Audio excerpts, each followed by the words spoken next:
প্রিয় দর্শক, দুটো জনসভা মানে দুটো সমাবেশ নিয়ে আজ কথা বলবো। একটা সমাবেশ ঢাকায় হয়েছে, আরেকটা সমাবেশ কক্সবাজারে হয়েছে, কিন্তু চকরিয়া হতে পারেনি। ঘটনাটা চকরিয়াতে ঘটেছে। ঢাকার সমাবেশটা জামাত ইসলাম করেছে। বাংলাদেশ জামাত ইসলামের এই সমাবেশকে নিয়ে গত কয়েকদিন ধরে কিন্তু নানা ধরনের আলোচনা চলছিল। জামাতকে রেলওয়ে কর্তৃপক্ষ কয়েকটা বগি দিয়েছিল, বিশেষ বগি, সেগুলো নিয়ে কথা হয়েছিল যে জামাতকে কেন বগি দেওয়া হলো। পরে অবশ্য রেল বিভাগ একটা ব্যাখ্যা দিয়েছে। তারা বলেছে জামাতকে এটা দেওয়া হয়েছে বাণিজ্যিক ভিত্তিতে।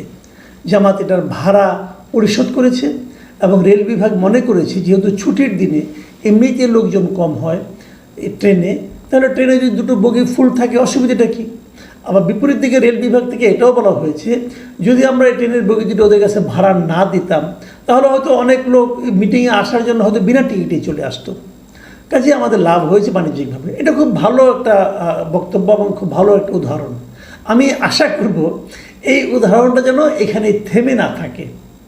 অর্থাৎ আগামীতে যখন কোনো পলিটিক্যাল পার্টি অথবা অন্য কোনো পার্টি যদি এইভাবে বাণিজ্যিক কারণে বাণিজ্যিকভাবে তাদেরকে টাকা পরিশোধ করে, তারা যেন তাদেরকেও এরকম বগি সরবরাহ করে, এটাই প্রত্যাশা করব।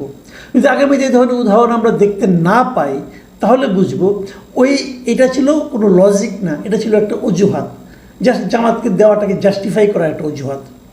কি হবে আমরা খুব শীঘ্রই দেখতে পারবো। আমার ধারণা খুব শীঘ্রই ঢাকা শহরে আরও জনসভা হবে এবং সেই জনসভা যেগুলো হবে, যে পলিটিক্যাল পার্টিগুলো করবে, তাদের প্রতি অনুরোধ আপনারা রেল বিভাগের কাছে চাইবেন, দেখেন বগি পান কিনা, তারপরে এটা নিয়ে আমরা আলোচনা করব। কিন্তু সেটা ইম্পর্টেন্ট না। ইম্পর্টেন্ট হলো জামাতের মিটিংটা। জামাতের মিটিংটা আসলে আমাদেরকে কি বুঝালো, রাজনীতির কি দিক নির্দেশনা আমরা জামাতের এই মিটিং থেকে পেলাম। জামাতের এই মিটিংয়ে মোটামুটি ভালো লোক হয়েছিল, সারা দেশ থেকে লোক এসেছিল, আমার দেখার মধ্যে ভালোই লোক হয়েছিল। কিন্তু এবারে হয়েছে কি, ড্রোন থেকে ছবি তোলা হয়েছে, তো ড্রোন থেকে ছবি তোলার কারণে আমি দেখেছি অনেক জায়গায় কিন্তু ফাঁকা ছিল। এই কারণটা হলো কি, যখন ড্রোন থেকে কেউ ছবি তোলে, উপরে থেকে যখন ছবি তোলে তখন পুরো জিনিসটা বোঝা যায়। কিন্তু যখন আবার পত্রিকার লোকের ছবি তুলে তখন ততটা একটা অ্যাঙ্গেল থেকে তুলে, তখন মনে হয় কিন্তু লোকে লোকারণ্য। যা হোক, তারপরেও লোক হয়েছিল প্রচুর, কোনো সন্দেহ নেই। সোহরাওয়ার্দী উদ্যানে যে লোকগুলি হয়েছিল, আমার কাছে মনে হয়েছে একটা বড় জনসভায় জামায়াত আয়োজন করতে পেরেছে। এই অনুষ্ঠানে বিএনপির কেউ যায়নি। সাধারণত এই ধরনের অনুষ্ঠানে আমরা এর আগে দেখেছি বিভিন্ন দলের প্রতিনিধিরা আসেন বড় অনুষ্ঠানে। বিএনপি কেন যায়নি? কিন্তু সেখানে এনসিপির সার্জিস আলম গিয়েছিলেন, সেখানে গণ অধিকার পরিষদের নুরুল হক নূর গিয়েছিলেন, এনসিপি নুরুল হক নূর এরা গেলেন, কিন্তু বিএনপি কেন গেলেন না? অথচ জামাতের সঙ্গে বিএনপির তো দীর্ঘদিনের একটা প্রেমের সম্পর্ক ছিল। 2001 সালে আমরা দেখেছি তারা জোটবদ্ধভাবে নির্বাচনে অংশ নিয়েছেন এবং বিজয়ী হয়েছেন। তো সেই জামাতের মিটিংয়ে বিএনপির কেউ গেলেন না কেন? এটা কিন্তু একটা বড় প্রশ্ন ছিল। আসলে এই না যাওয়াটাই বোধহয় স্বাভাবিক ছিল। তবে বিএনপি একটা জবাব দিয়েছে। জবাবটা হলো আমাদের কিন্তু দাওয়াত করেনি, আমরা কেন যাব?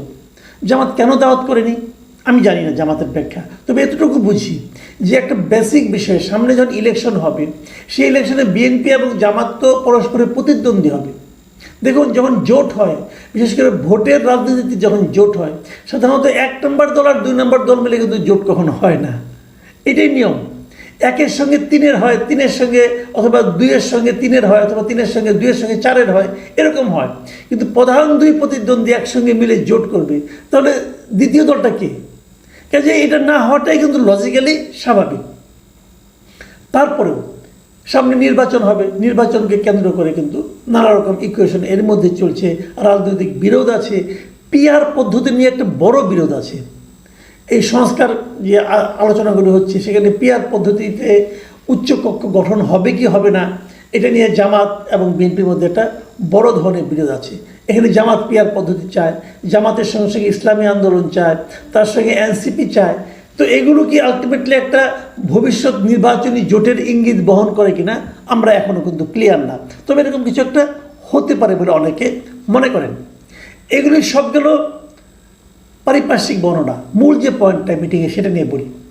মূল পয়েন্টটা হলো এই মিটিংয়ে কথা বলতে যে জামাতে আমিরে জামাত ওনারা বলেন ডক্টর শফিকুর রহমান, দুবার দাঁড়িয়ে ঠেকাচ্ছে, পড়ে গেছেন নিচে।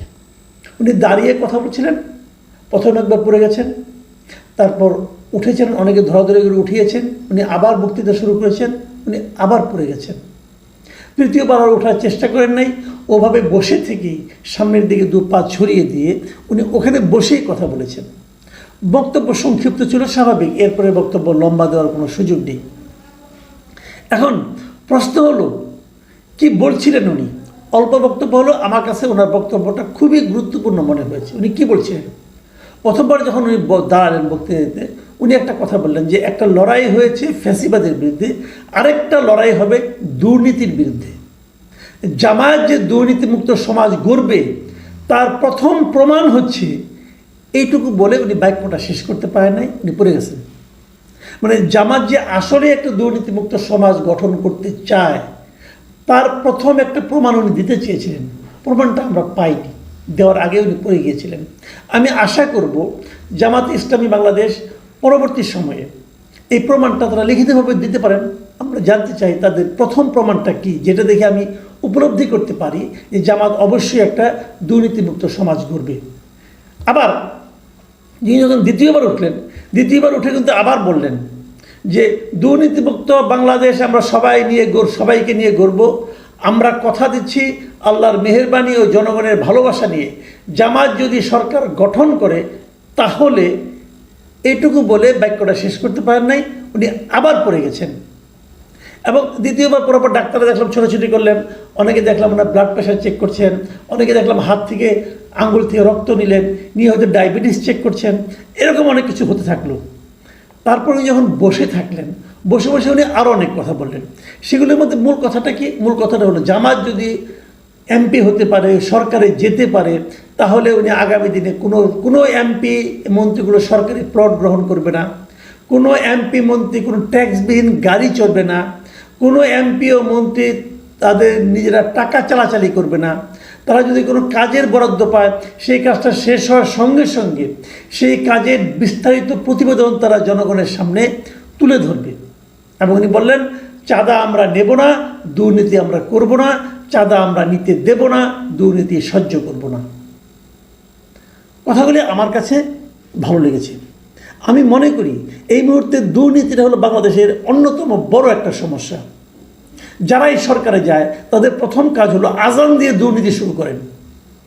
তো সেই দুর্নীতির হাত থেকে আমরা আসলে মুক্তি চাই।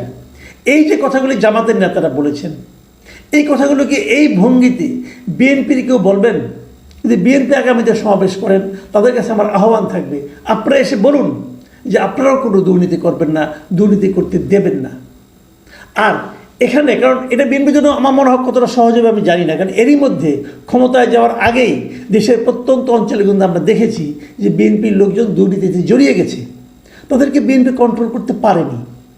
কিছুগুলো যেগুলো জেনেছে, যেগুলো মিডিয়ায় এসেছে, যেগুলো হইচই হয়েছে, তাদেরকে আপনারা বহিষ্কার করেছেন, কিন্তু যেগুলো মিডিয়ায় আসেনি তারা অবাধে চালিয়ে যাচ্ছে।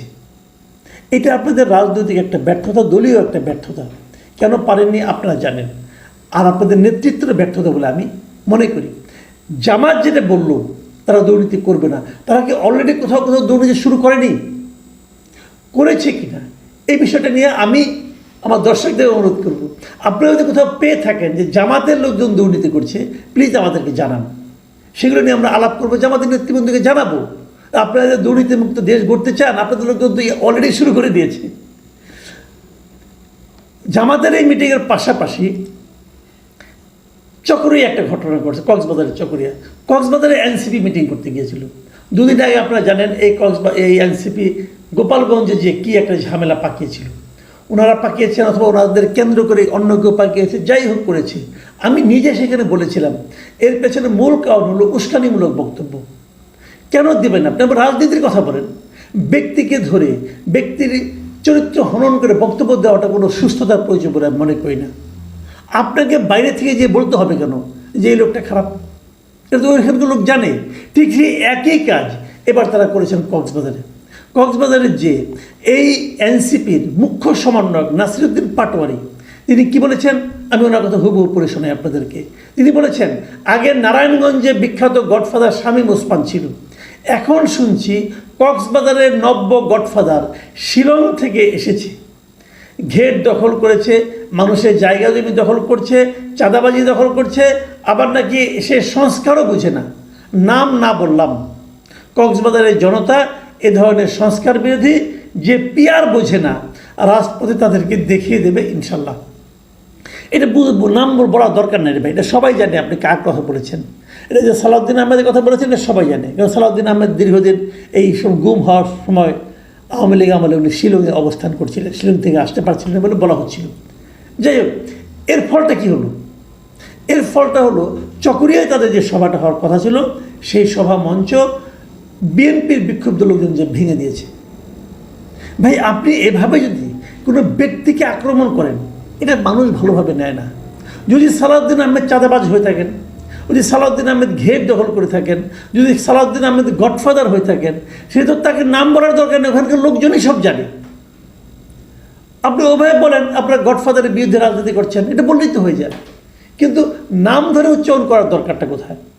যখন নাম ধরে উচ্চারণ করেন তখন এই গডফাদার যদি ধরে নিলাম উনি গডফাদার, তো গডফাদারকে একা একা গডফাদারগিরি করে গিয়ে তার সঙ্গে লোক আছে না, ওখানকার স্থানীয় লোকজন আছে না, এরা সবাই কি গডফাদারের অনুচর নাকি তারা বিএনপিকে ভালোবাসে?